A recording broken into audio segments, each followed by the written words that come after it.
everyone. Welcome to the 69th Nice. episode of Debatable with your hosts Nina and Kyle. I'm Nina. I'm Kyle. Today we're going to be talking about sucking, in particular why it's okay to suck at debate.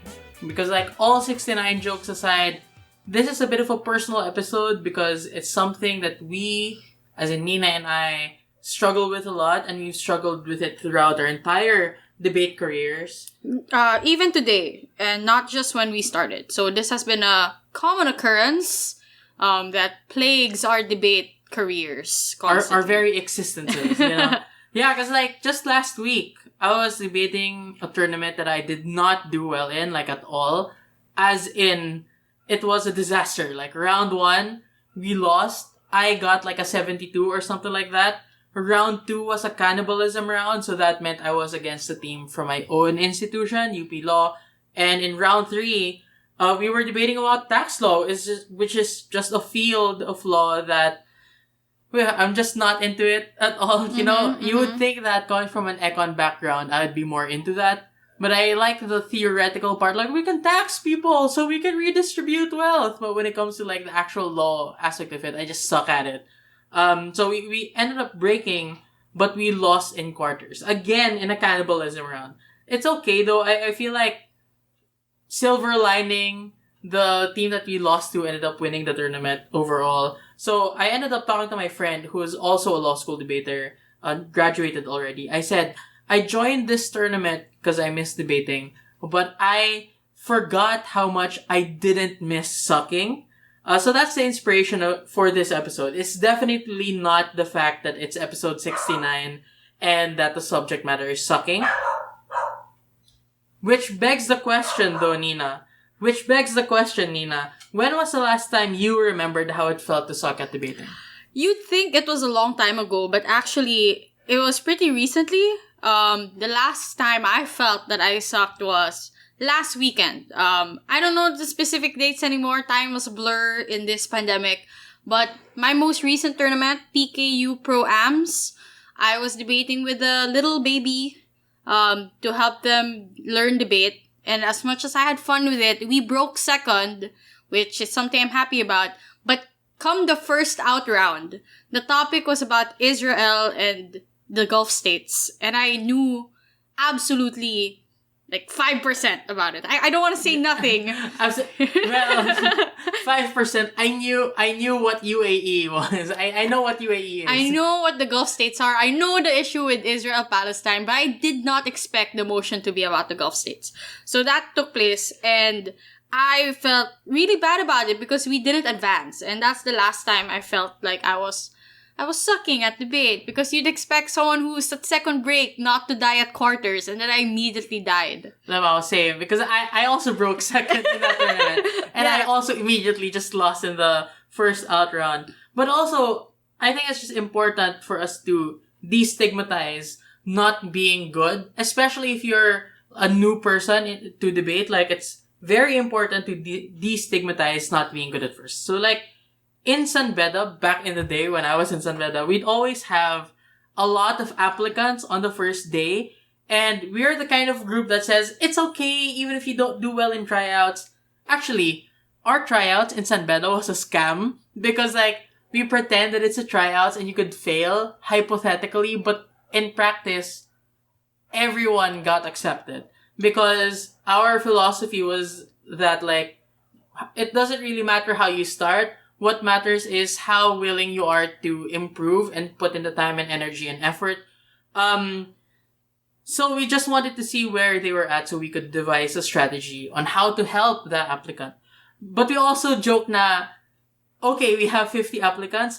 I can't wait to see which 3 would end up staying in our little family.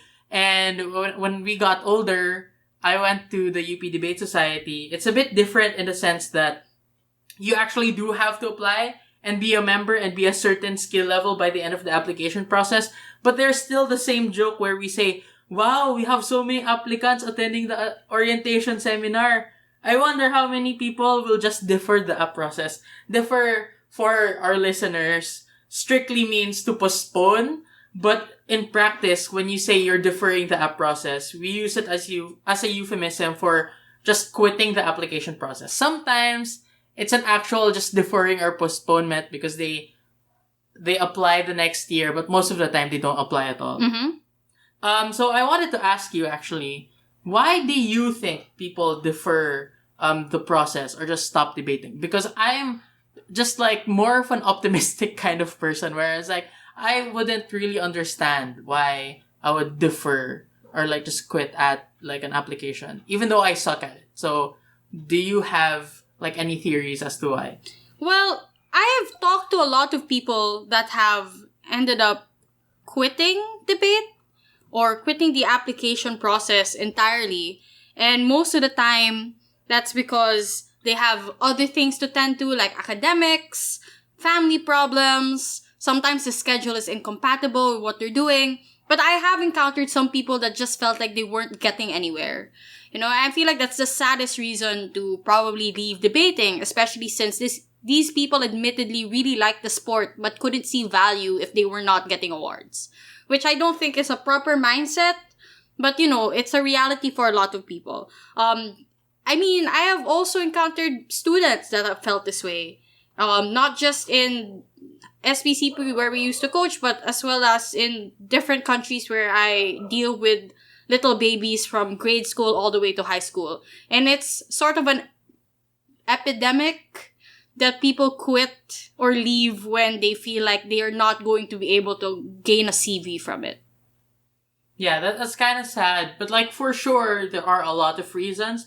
And the two of us, we have encountered people that go to debate just because their parents want them to. Like, you were the one who actually told me the story about how you were teaching this one kid that was just debating because their parents used to be debaters and her like forcing them, or their parents wanted them to be debaters just so badly, and they were basically forcing the kid to do it. You know, for those cases, if you really don't enjoy it and it's just someone forcing you to debate, I think, yeah, like, don't debate if it's not making you happy. And if there are parents listening to this, who are like that, come on, don't peer pressure your child. Don't peer pressure your kid into debating. Like, if you are a parent, who wants your kid to debate because you're just so into the idea of debating, then you do it. You debate. You debate as a parent. Yeah, like, you it's debate fine. as a parent. Like, we should put like the TikTok music. Then you do it. Yeah, you should debate. Like, seriously, I'm not even joking. Because there are so many debate tournaments that are actually open for everyone. And we have encountered some tournaments where parents actually do end up debating. And not just debating, they're debating with their own children. Like, there was a Malaysia debate open that was actually, that actually had a parent-child partnership that was debating in that tournament.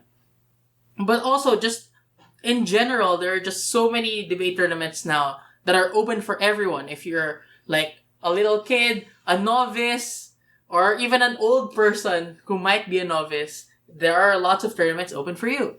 And one tournament that's open for you would be Debatable InterVarsity. So if you want to join, or you know someone who wants to join Debatable InterVarsity, please encourage them to do so, or please encourage yourself to do so. Phase 2 is currently ongoing, and we accept new registrants during that phase. Woo, smooth transition. But now, seriously, Let's pretend that I was smooth. this tournament is for newbies and veterans alike, I'm sure, and hopefully a lot of people gain like valuable insights from not just the post-debate analyses, but from, you know, debating with others overall, even if it's from an online setting. Yeah, and if anyone needs help with coaching or anything like that, you can just DM us at our Twitter or our Facebook or something. We're very happy to help. A lot of the time, like, we even have, like, rates up. I mean, they've decided on them, like, provisionally. Yeah. If Like, your institution needs coaching, we do offer services. But we don't want to help people with their homework. Like, if it's straight up just asking us to do your homework, please don't. That's like, for your own sake, we won't do your homework. You know what I'm saying? I would never do someone else's homework. Like, especially the homework of a younger person. Sorry, this isn't strictly about our episode, but do you remember the time that I matched with someone on Bumble And then they were pretending to be like 23, or maybe like the same age that I was. I remember that. And then, you know me, I'm always the kind of person who's like, oh, you want to talk to me about something nerdy? I'm always G for that. And then the person I was talking to was like, oh, do you want to help me with my thesis? So I thought it was like, oh, you want me to help you research for your RRL? And then she was like, no, you have to write my RRL. Oh my gosh. In Filipino. So I was like, why would I do that? Also, why is it in Filipino? Tapos sabi niya, she said, her thesis was in Filipino. And I said, isn't that such a high school thing? And then they said, yeah, they were in high school. So I was okay. Block. Unmatch. Unmatch.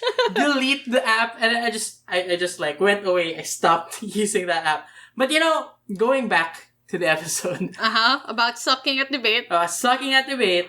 As for people who don't want to start because they say, I'm not smart enough for debate, or I suck at public speaking, or I don't know enough about current events, or those people who have started but want to quit for those reasons as well, we do strongly hope that you reconsider. Because no one really starts debating a god.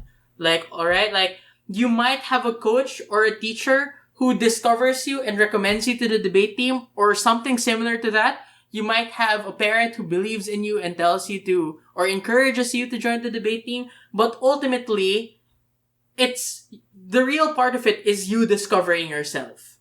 So in my case, I actually hated public speaking. When I was in 5th grade, I think I say this a lot. But when I was in 5th grade, I had temper tantrums. And that was a problem because I didn't feel like I was in a space where I could express myself and be heard and be understood. So ayun, I got therapy for it. I started being nicer. So the teachers started thinking like, hey, what if you let Kyle tell his story and run for student government? I just bombed so hard because in San Beda, I don't want to say bad things about my alma mater, but if you were in grade school and then you were encouraged to join the student government, it's not actual student government because the teachers have you audition to be part of the student government. Like, you audition in front of the teachers to be part of the student government. So, like, I bombed because I was like, I will, if I win, if you let me have this opportunity, I will. And then I was just trying to remember, like, what are the good things that teachers expect us to say? I started saying something like, I will clothe the naked, feed the hungry, and like all the beatitudes I could remember. I will make sure that everyone goes to church. I said something like that. Like, I am going to encourage everyone to pay attention during the homilies. That kind of stuff. So yeah, I really, really didn't like public speaking. I hated the feeling of being judged.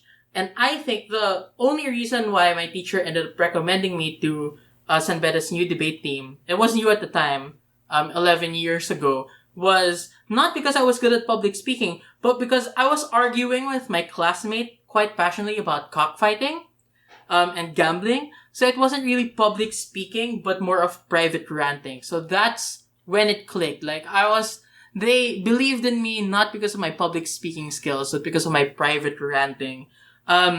So that kind of self-talk was me discovering myself and like finding value in what I was already good at. So for me, if you stay, it's kind of cliche or it's kind of corny to say or very cheesy, but there is a large part of self-discovery. Like, you didn't know this particular thing about yourself, and staying gives you those opportunities to make those discoveries as well. Yeah, for me though, I guess we had different origin stories.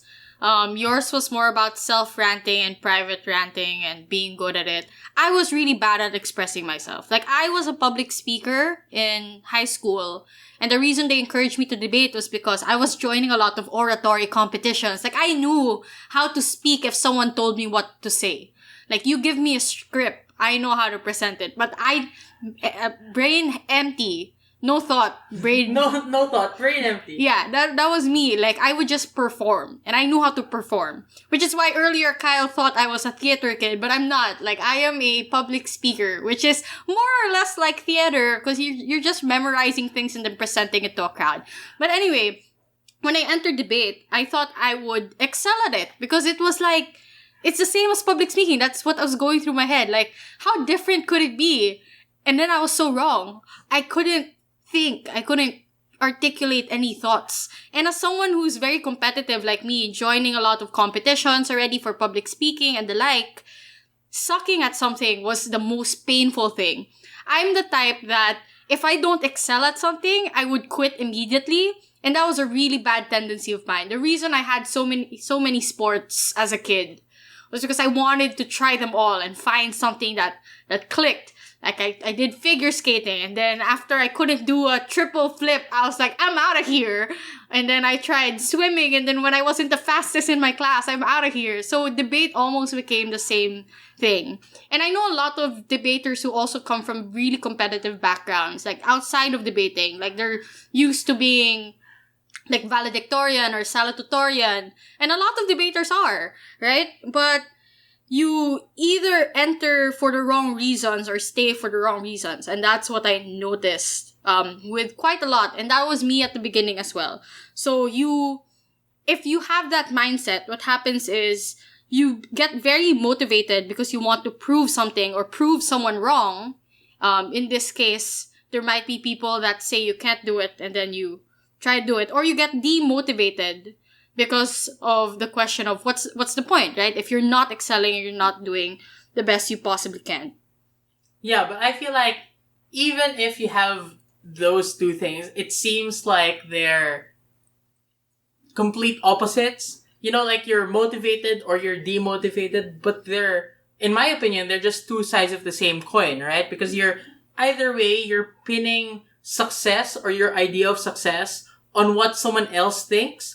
Like the person that you want to prove wrong or the person who doesn't believe in you, or in like a particular extrinsic idea of what success looks like, which is, I don't know, like a certain stunt that you could do in your figure skating, that you put your idea of success onto something that you might not necessarily have control over.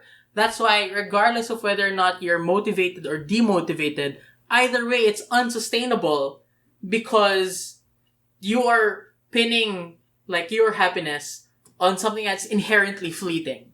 Yeah. I mean, everyone who knows me and has seen my CV knows that I've been in UPDA like 3 times in a row, and I've gotten to the finals of nationals 3 times in a row, and I've lost 3 times in a row. Right? And for the longest time, I held that sort of grudge against myself. Like, I'm so dumb, I'm so stupid, I can't even win, despite how many opportunities I got.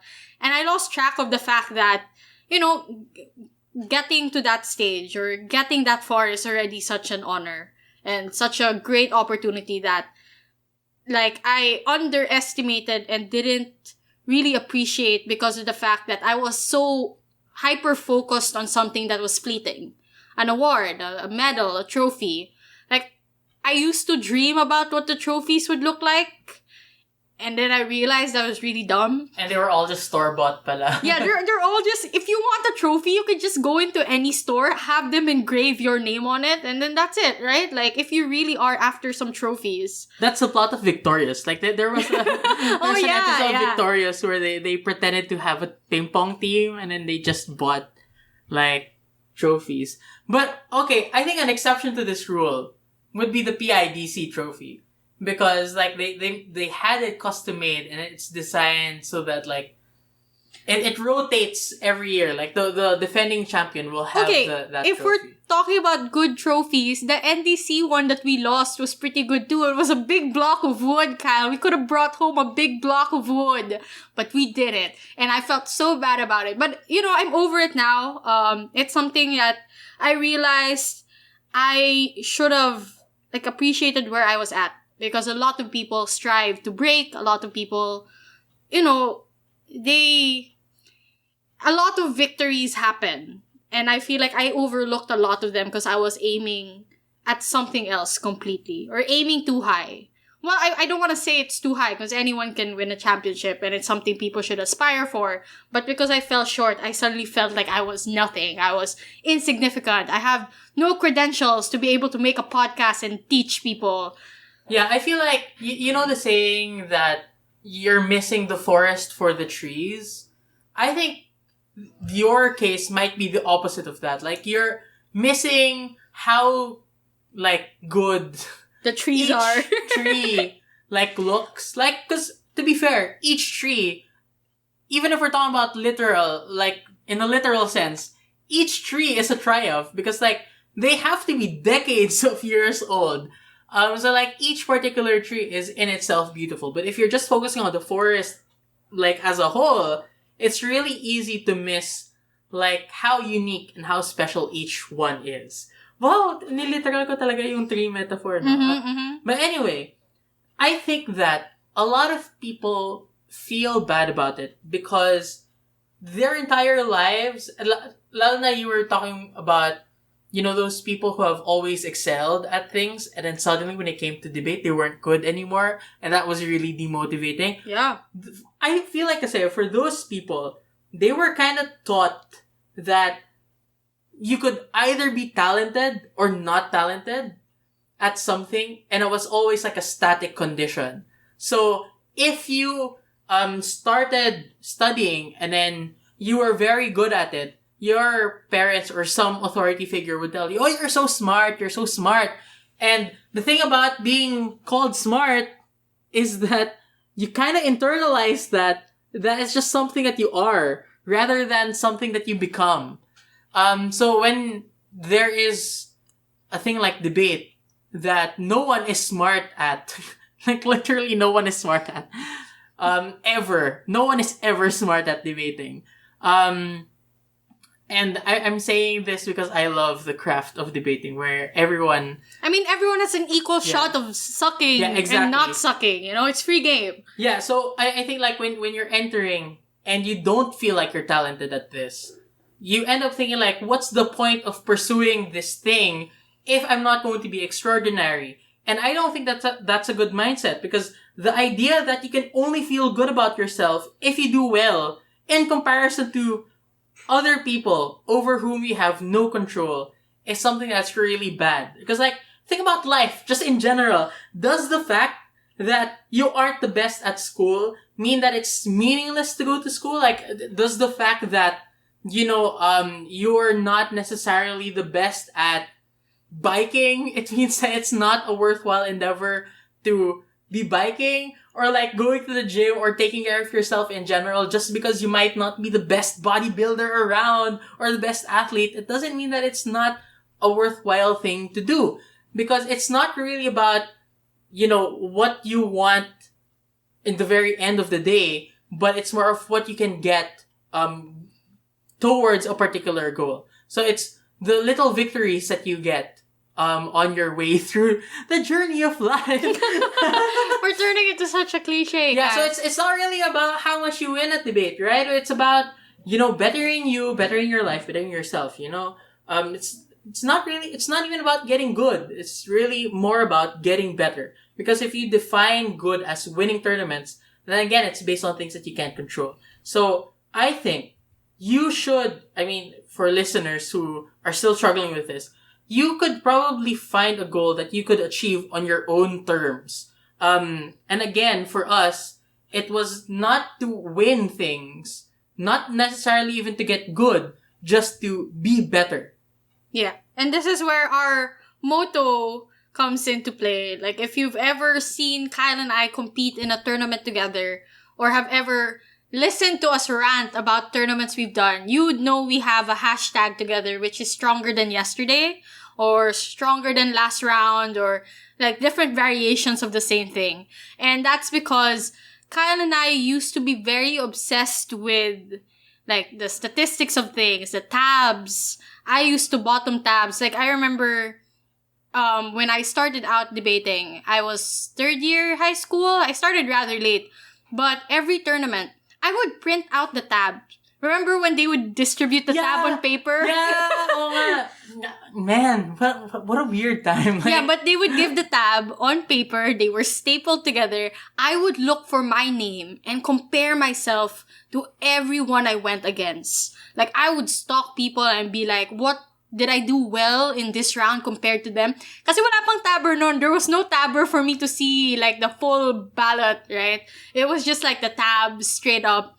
There was no record of the individual ballots. And I remember how toxic that mindset was. So when Kyle and I teamed up, I guess we were both sort of toxic in the beginning. Admittedly, like we had we wanted to win, we wanted to break, and then we realized a bit late, not super late, but I feel like we could have realized it sooner. That the goal should have been not to compare ourselves to others, but just compare our progress to ourselves. You know where? Okay, I want to test you. Do you remember how we got stronger than yesterday? Yes, we got it from Naruto. Yeah, because we were case building, and during our breaks, we were watching Naruto Shippuden.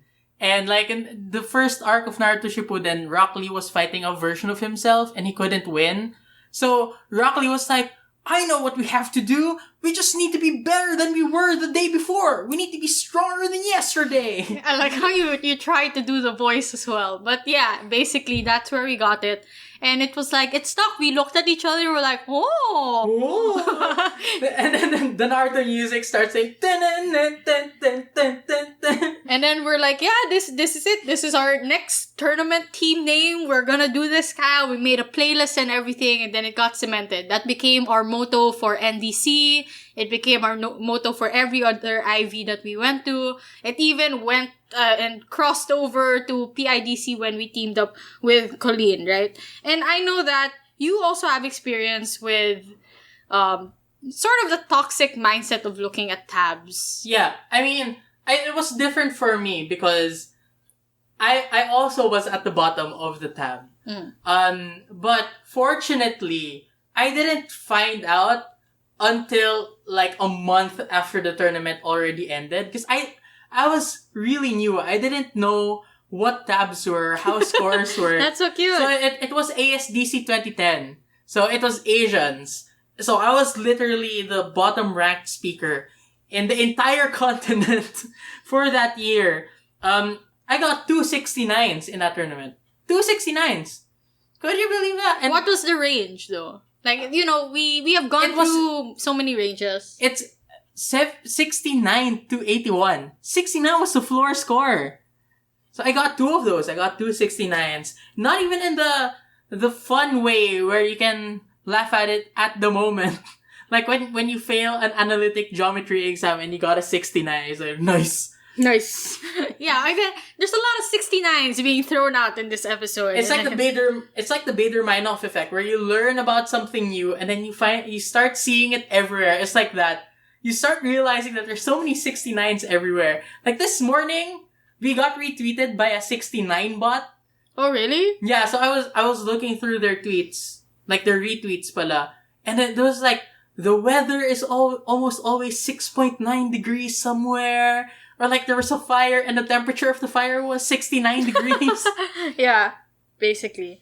So I think the thing you have to take note of is that with a lot of skills, it's not about getting good, like you say, right? It's about constantly improving on them. And you should learn how to enjoy that, because if you don't enjoy it, then this is where you have to ask yourself, what's the point? It shouldn't be when you're not getting awards that you ask this question, but it should be when you stop having fun. And this is a constant question I ask my students, especially those that are forced by their parents. I ask them, are you having fun? And if they're not having fun, I won't force them to debate for that day. We're gonna talk about how your day at school went. Or we're going to, we're going to play a little game that's debate related, but not super debate related. So maybe if you're someone who's struggling with like the threat of retirement, you should ask yourself if you're still enjoying. And then if not, retire na besh. Retire. So bold to tell debaters to retire. Like that ever happens. But, okay, yeah, I think that's actually really good advice. What if you don't enjoy it because you don't feel good enough to enjoy it? And I understand that, because unlike you, Nino, where you try a bunch of things and the first time that you experience not being good at that thing, you quit. I don't start because I don't feel like I'm good enough to have fun at that kind of thing. So like, I think for tax law, Wow, how specific. I know someone who is so passionate about tax law that literally they would send me like lists of motions just about tax law.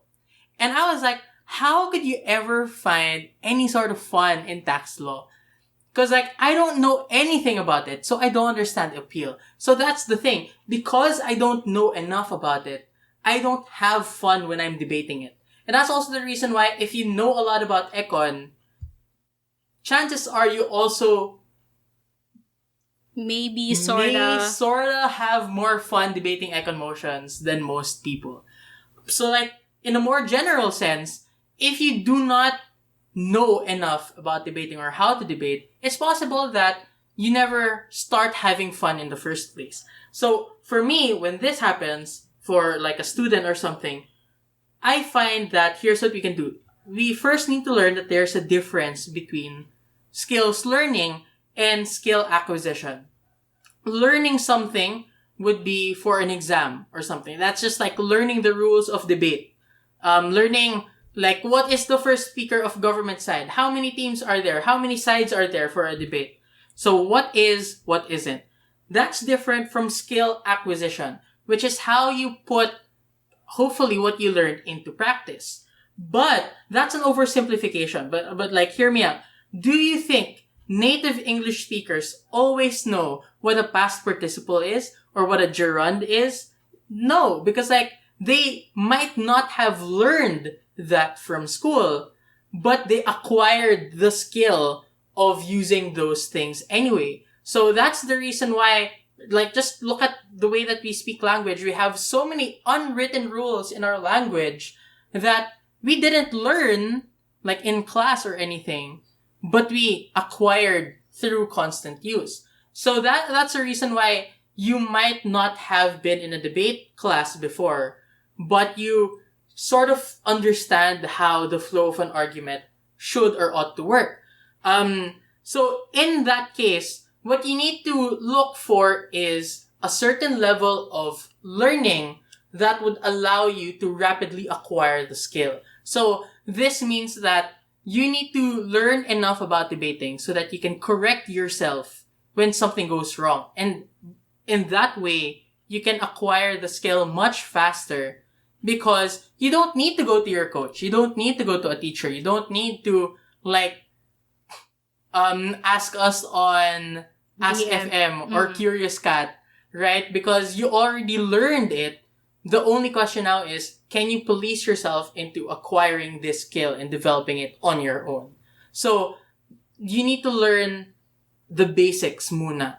And it's only at that point in time that you can be sufficiently equipped to end up having fun. Because that's where you can start experimenting on your own. Yeah.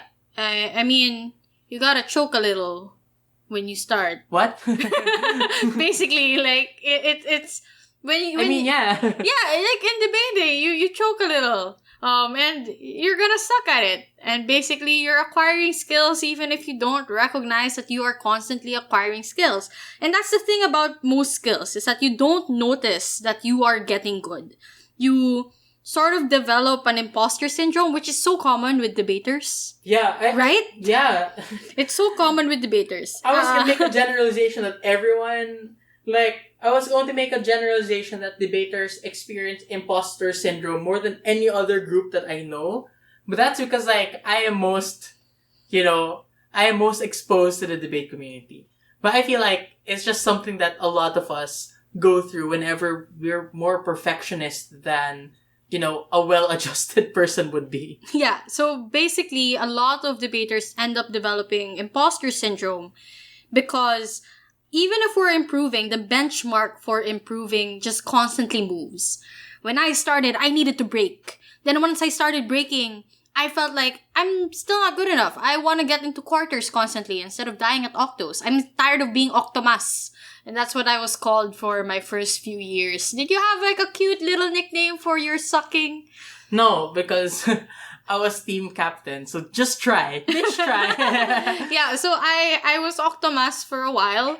And then I was like, no, I gotta reach semis. And then when I started dying a lot in semis, I'm like, I'm not good enough. I gotta get to finals. And then finally, I was a finalist so many times.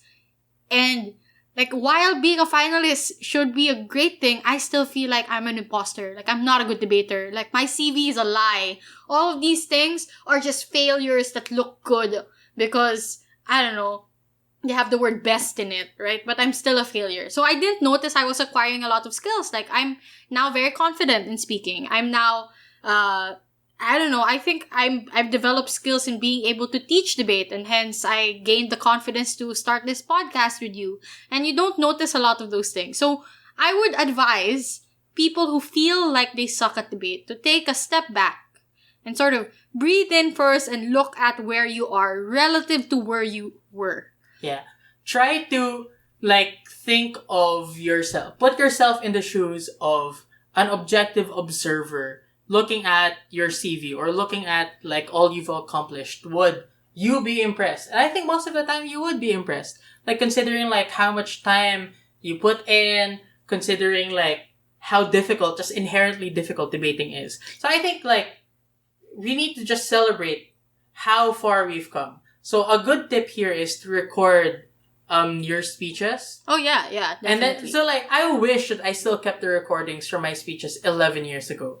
Because not only did I sound so much different, I still think that my voice is very high, but I heard a recording of myself saying incompetent 11 years ago, and I sounded like a cartoon. But I digress.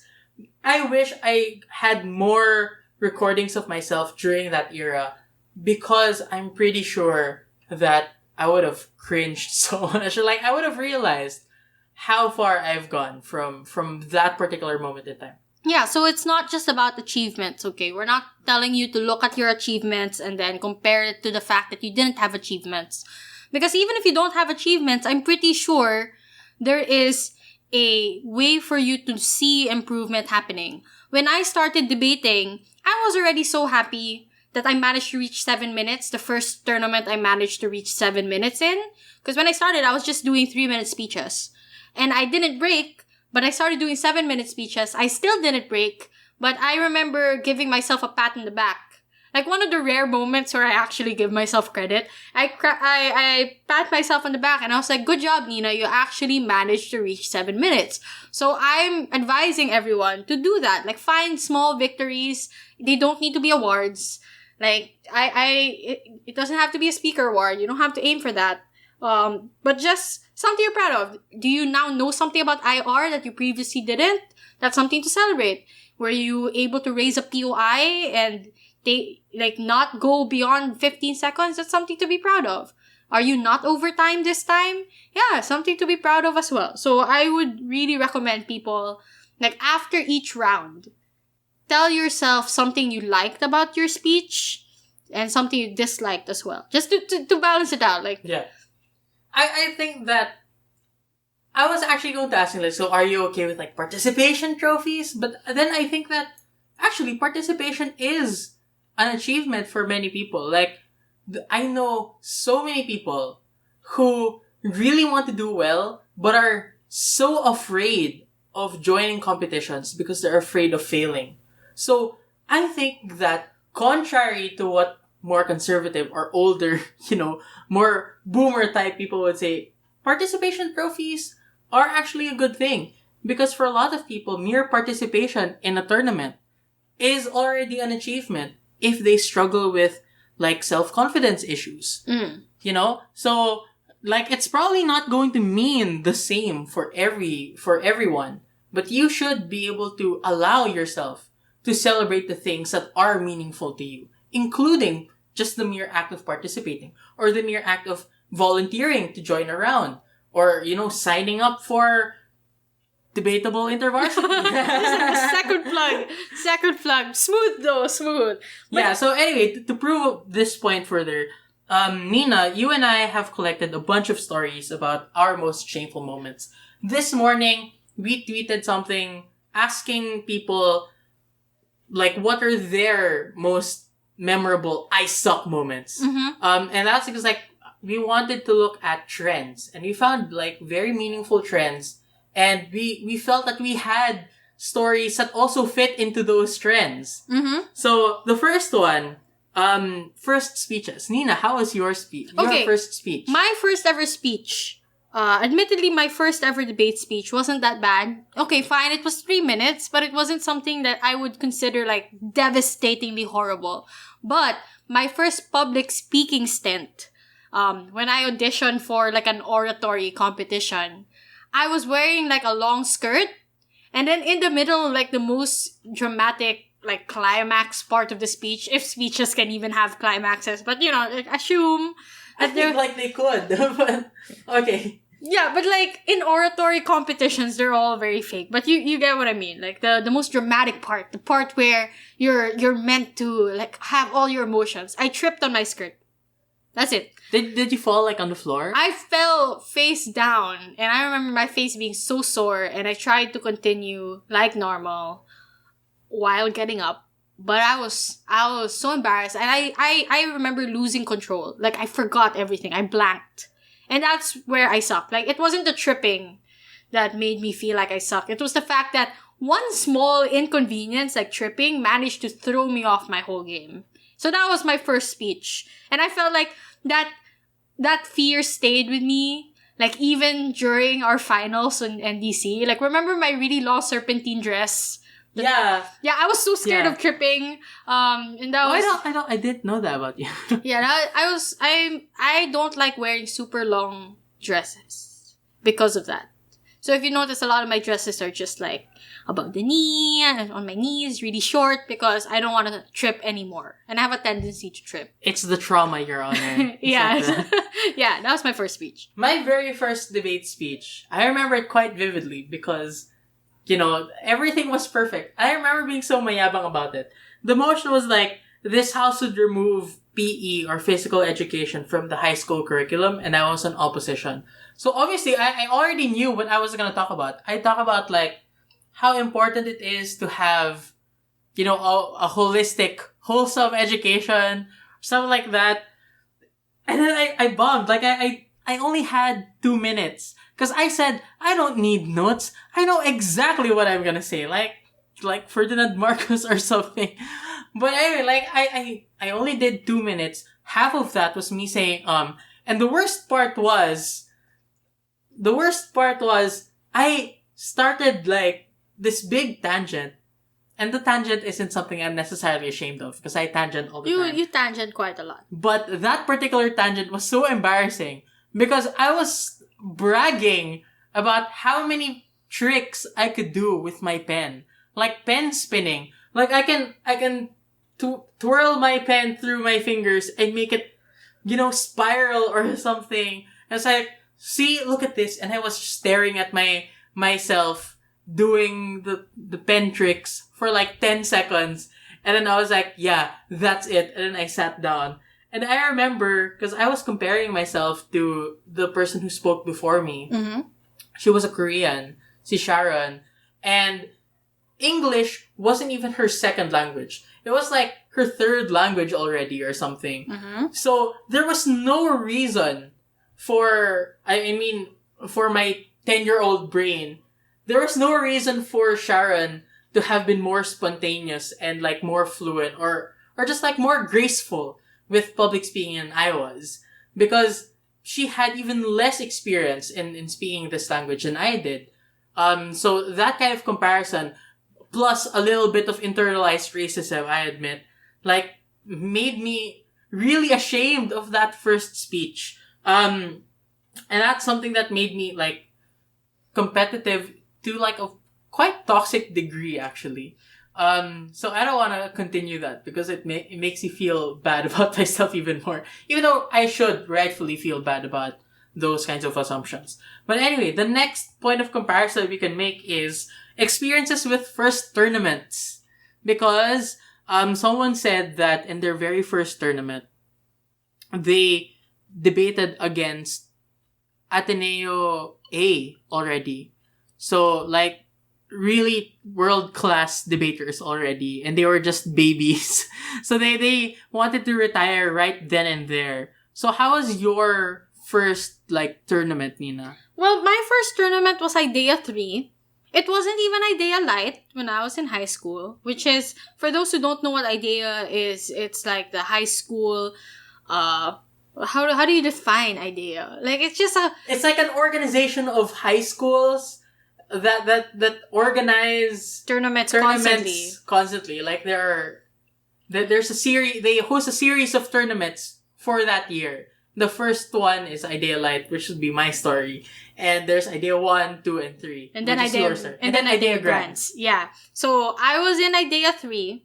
I wasn't even in the baby edition. They threw me in because the philosophy was to learn debate, you must be thrown into the wolves. Into the wolves' den or something. I don't know how the saying goes. But anyway, I remember I thought I was like, hot shit.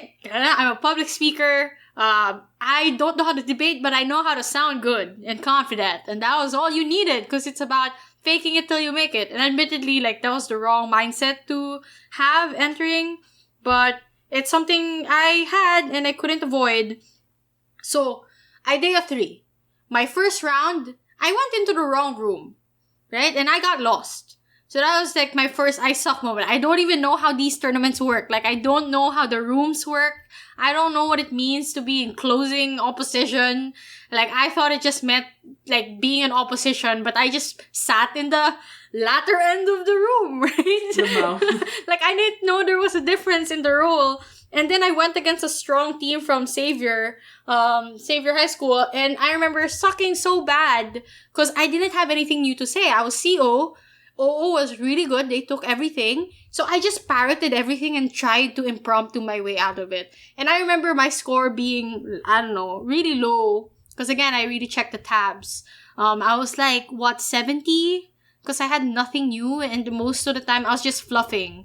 Because doing fluff is what you do as an oratory speaker, right? And that's what I did. I was peacocking random words and hoping some of them stuck. But debaters are smart and judges are smart. And therefore, I managed not to impress the judge. So that's my story. Yeah, I started IDEA Light 2010, which was also one of the first tournaments that Ventura did. So I'm bringing this up because he was one of the people who quote retweeted us. And for people who listen to us a lot, Ventura was our Philomotion contributor for Debatable Open. Yep. So the first round of IDEA Light 2010 was something about, leaving Africa alone to manage its own affairs. So Ventura apparently read something about Robert Mugabe having a toilet made out of gold. Tapos yun yung example niya. And I was like, haha, you think that's bad? You think that's bad? That was my very first debate round outside of training. And the only thing that I knew about Africa at that time was that compared to the rest of the world, they tended to be more poor than the rest of the world. I didn't even know it was because of colonialism. All I knew is that they were quite poor. So, I still have actually a more Filipino, quote unquote Filipino accent, where you instead of V's, you say B, instead of, F, you say P. So I was saying stuff like, Africa is doing so bad. They're experiencing masturbation. And I was in a room full of girls, full of teachers, and full of parents. And then I didn't even know what that word was. I didn't even know what masturbation was. I was 11 years old. You just wanted to talk about masturbation. I just wanted to say that people were hungry. But then, I could see everyone, staring at me like I was saying something wrong. And I didn't know why. I was like, what? Are they not hungry? Are people who are impoverished just not hungry? Is there something I'm missing?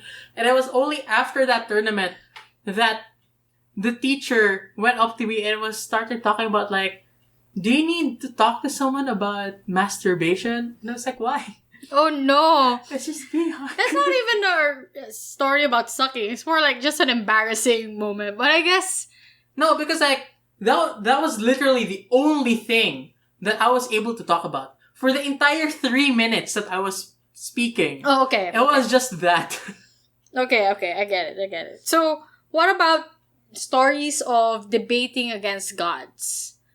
Well, again, like what I said earlier, there are a bunch of people who, like, one of their first tournaments, or it might be their very first tournament, kalaban nila Ateneo A, or UPDA in your case. But, in my case, I was second year high school, and our coach told us, you know what would be cool? You should debate in a college tournament.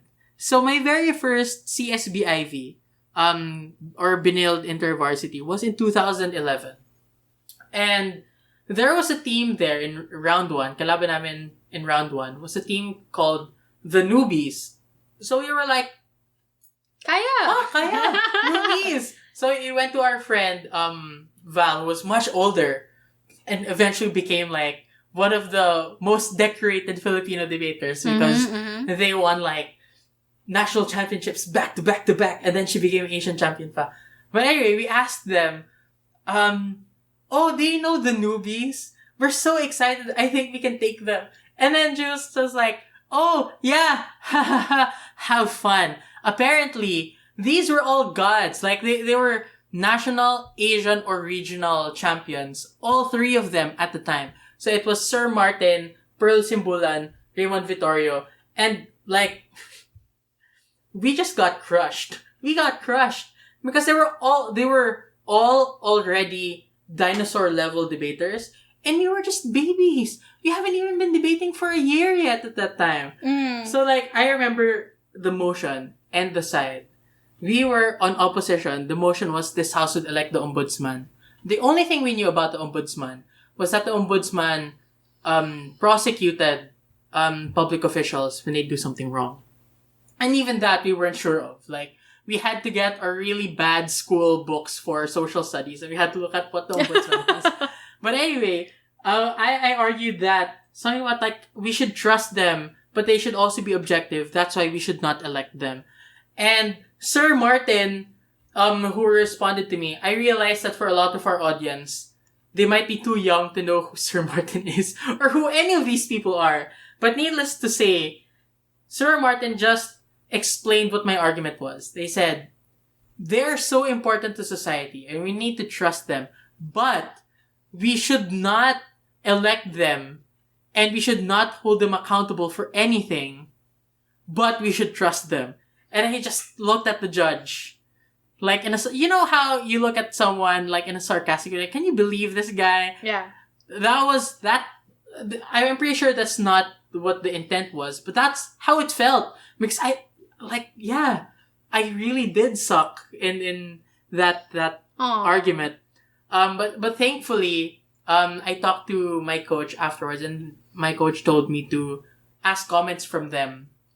And this is actually a real nice tip. If you're out of your league when you're debating with someone and you're a noob, it's like a really good idea to ask your opponents for comments as well. Because you might feel very intimidated by them, but they're actually very nice people, like almost all the time. So that was the very first time that Sir Martin told me that was a technique that he uses for rebutting talaga, which is like explaining your opponent's argument in your own words so that you can better point out the logical flaws in that argument. And that's something like I took with me for the rest of my life. More than half of my life now, actually. And even the few times I met Sir Martin afterwards, I talked to him about it. And he was like, yeah, that was good advice. That was good advice. I love how they weren't sure. Like, they didn't even remember the advice you gave. So that's your story. Mine, on the other hand, was college. Again, I started late, so a lot of my stories are either 4th year high school or college. But nonetheless, I've considered myself a debate baby back then. And what happened was, my first tournament, actually, my first ever college tournament, I guess, would be NLIV, Northern Luzon InterVarsity, where I went with Chloe Chong and Cassie. Either that or our Benilde. No, I think it was NLIV. That was the first one. Yeah, so NLIV was my first one. we broke. And I was so excited. Like, I was a freshman in college. I was like, I can do this.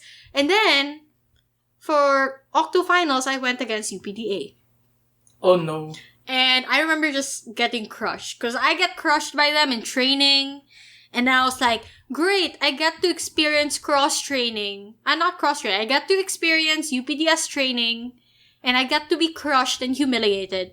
But this time in Baguio. that was a feeling. At least malamig. At least malamig while I'm getting crushed to death, right? And I remember feeling like, oh no, if I don't overcome these people, this is just gonna be my life. I'm just gonna be stuck, not improving. And I felt really bad about it because I went all the way to Baguio just to die immediately. And not even like to someone that I could like learn from. I mean, not that I couldn't learn from UPDA. Obviously, I was learning from them.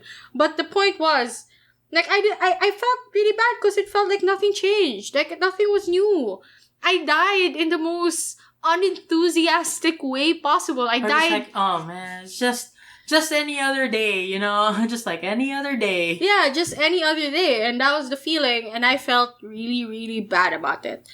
What about something about not knowing anything? Because we also have a lot of stories about like, oh, they debated something about austerity. They debated something about IR or Econ, and they didn't know anything about that. Do you have any stories like that? I think anyone who knows me as an IR person, but it wasn't always that way. Like, I had a villain origin story, and my origin story was AIV with Kyle, the semifinals where I was up against Venti. Again, Venti comes up a lot in these kinds of discussions, doesn't he? But that's because Venti is someone I consider really, really good debater. And I'm always scared when I'm up against Venti, regardless of what era it is. Like, I'm a baby high schooler, afraid of Venti. I'm UPDA and Venti's UPDB, I'm afraid of Venti. Like, right now, we are both alumni and Venti will never be debating ever again, probably. Still afraid of Venti. But anyway. We're talking about Venti and we're thinking about Venti listening and going like, oh, what are they talking about? I'm scared of Venti. I'm scared of Venti. But anyway, actually, we should send this clip to Venti just so they know we're talking about them. But anyway, yeah, so what happened there was, I was against Venti and Cibor, then Kip and Charmilla. Yeah, Kip and Charmilla. And then Aloy and Joey. Yeah, and I was like, that was a stacked room. It was semifinals. We were really young. We were like sophomores, I think. We were sophomores. Sophomores in college. And I feel like getting to semis was really tough for us. Like, we had to go against really strong people to get there. And then once we got there, it was about the EU is a failed project. And Kyle and I just looked at each other. We were OG.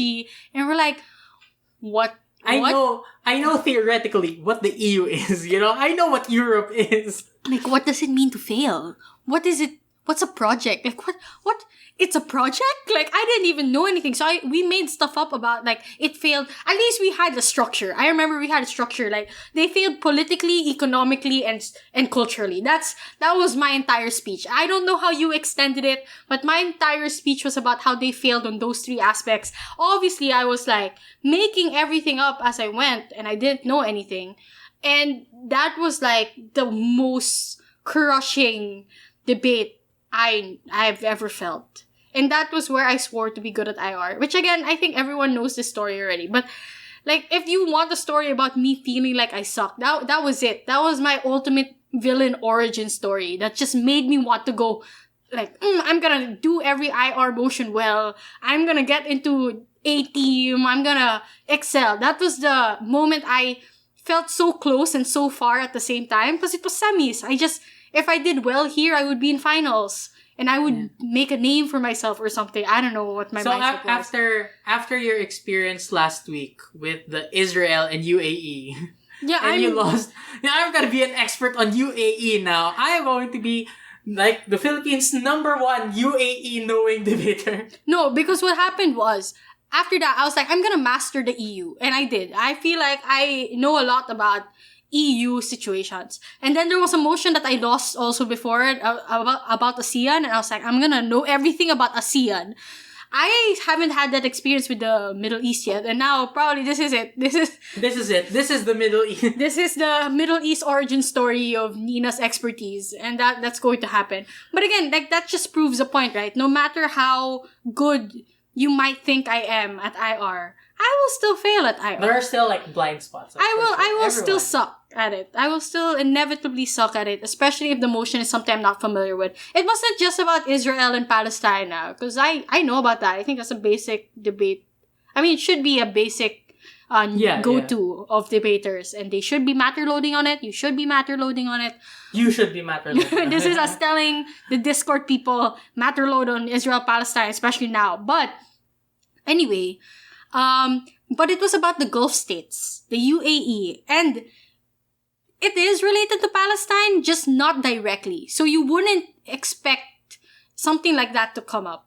But it's a difficult motion. Like, I can imagine that there's so many different actors that you need to juggle in that debate. Yeah, because it was about all the Gulf states. And I was OG, and my partner was a little baby. And they didn't know and you're also a baby. I'm also a baby. So that was it. That was my two stories, actually, about not knowing anything.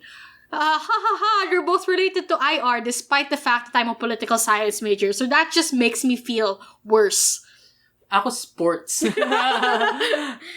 Sports. So, it was 2010 or 2011. We were debating a motion about, like, I've never told you this, but the motion that we were debating then was something about fans, making the decisions for their teams. And we didn't know what that was. We didn't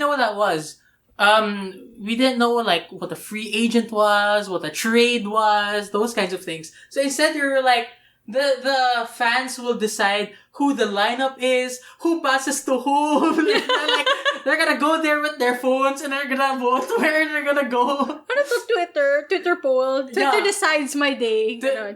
Actually, we were quite innovative because kami nag-invento nun, actually.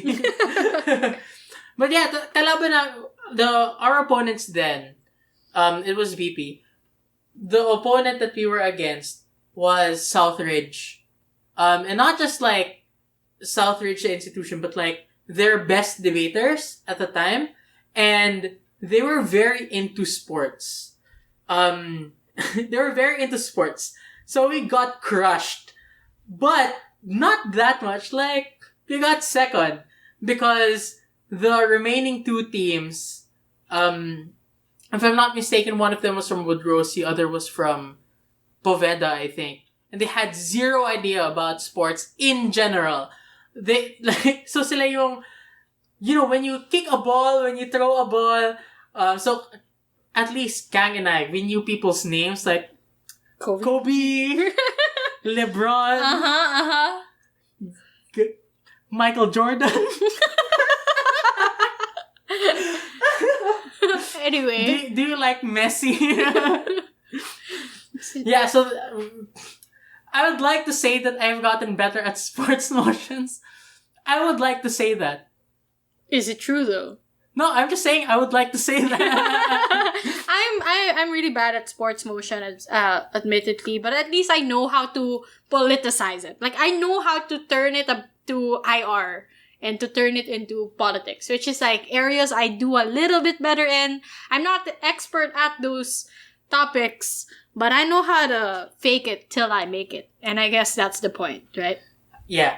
Okay, last. Embarrassing yourself in front of your idols. Nina, has this ever happened to you? Yeah, I mean, when you're in a finals, everyone you have ever looked up to is rooting for you. Like, when you're in the finals of nationals, for example, everyone who has ever coached you or taught you, the giants that you are standing on, the shoulders of which you are standing on, they are rooting for you. They're watching your live stream. And then, you plop. You don't win it. You choke. Finals Chokers Club. Finals Chokers Club, you do bad and it feels bad despite the fact that they tell you over and over again that they've been there. You still feel like, no, you haven't. You've won already, right? Or you feel that you're just saying that because you don't want me to feel bad. And I feel like those are instances where I felt rather embarrassed to call myself like someone who held the UPDA name. That's heavy. Because I was just like... No, there's a lot of pressure kasi that comes with it, right? And Yeah. I don't have any other experience of like directly speaking in front of my idols or debating against them. Like, at least, by the time I managed to, I didn't feel super far away from them. Well, I still do. But I managed to hold myself together so I don't feel as embarrassed when I lose. Like I can still give a 77 speech maybe. And if I manage to do that, I don't feel so embarrassed anymore. How about you? Embarrassing myself in front of my idols. I think one of them was... I don't think we can, name drop without the consent because they're still around in the debate community, just not in the Philippines anymore. Like, they migrated. We've been name dropping a lot of people. Okay, fine. So, when I was first year high school, Daryl Isla was a senior already. Mm-hmm. And they spoke at the Integ Sem. And then, round 1 of Idea 1, we went against Andrew Escay and Daryl Isla. Mm-hmm. So, LaSalle Green Hills at the time. We debated against them. But before that, during prep time, I had to check if that was actually Daryl Isla. So I knocked and I opened the door. Remember back when we had actual prep rooms and actual prep times and actual doors? Classrooms? Yeah, and doors. So, I opened the door and I was like, I'm sorry, are you the person? Ganyan. And then they were just like, what the fuck? Who is this weird child? Who is this? Yeah, so there you go. Embarrassing yourself in front of your idols. And I just feel like... How did that speech go, though? You didn't finish We got the story. 4th. Oh, okay. And you felt embarrassed by it? Yes. We were closing for Daryl Isla. Oh, okay. So, I mean, what was embarrassing for me was the fact that I had to knock and go in. Like, are you the...